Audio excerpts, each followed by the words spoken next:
ಜಗತ್ತಿನಲ್ಲಿ ನನ್ನ ಬಾಳಬಲ್ಲನೆ ಪರಮಾತ್ಮ ಎಂಬುದಾಗಿ ಕೇಳಿಕೊಂಡಾಗ ಭಗವಂತನಾದ ಕೋಪಗೊಂಡು ಹೇಳ್ತಾರಂತೆ, ವಿಕ್ರಮ ರಾಜ್ಯಸಭೆಯನ್ನು ಜರುವ ಸಾಮರ್ಥ್ಯ ಉಂಟಾಗಿದೆ, ನೋಡು ಮುಂದೆ ಬರುವ ಕಷ್ಟಗಳನ್ನ ನೋಡ್ತಾರೆ ಭಗವಂತ ಪರಮಾತ್ಮ ಎಂಬುದಾಗಿ. ಪರಮ ಪಾಪಿ ಎಂಬುದಾಗಿ ಭಗವಂತ ಭಕ್ತನಿಗೆ ಶಾಪ ಕೊಟ್ಟು ತಟ್ಟನ ದರ್ಶನಾಗಿದ್ದಾರೆ.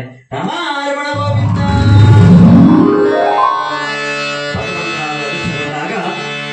ಈ ಕಡೆ ವಿಕ್ರಮರಾಜ ಯೋಚನೆ ಮಾಡಿಕೊಂಡು ಕೊಟ್ಟಿದ್ದಾರೆ. ಯಥೇಚ್ಛವಾಗಿ ಮುತ್ತು ರತ್ನ ವಜ್ರವನ್ನು ಕೊಟ್ಟಿದ್ದಾರೆ. ಈ ಕಡೆ ಯಾವ ವಿಕ್ರಮರಾಜ ಅಂದಿನ ಸಭೆಯನ್ನು ಸಮಾಪ್ತಗೊಳಿಸಿ ವಲ್ಲದ ಮನಸ್ಸಿನಿಂದ ಮಂತ್ರಿ ಸಾಮಂತರ ಪುರೋಹಿತರ ಅವರವ ನಿವಾಸಿಗಳು ಕೊಟ್ಟಿದ್ದಾರೆ. ಯಾವ ವಿಕ್ರಮರಾಜ ಮಂತ್ರಿಗೆ ಆಜ್ಞೆ ಮಾಡ್ತಾ ಇದ್ದಾರೆ, ಮಂತ್ರಿ ನಾನಾದ್ರೂ ಶನಿದೇವರ ಜೊತೆ ನಾನಾದ್ರೂ ಈ ವಿಚಾರವನ್ನ ನನ್ನ ಧರ್ಮಪತ್ನಿ ಆದ ಪ್ರಭಾವತಿಗೆ ತಿಳಿಸಿ ಬರುತ್ತೇನೆ.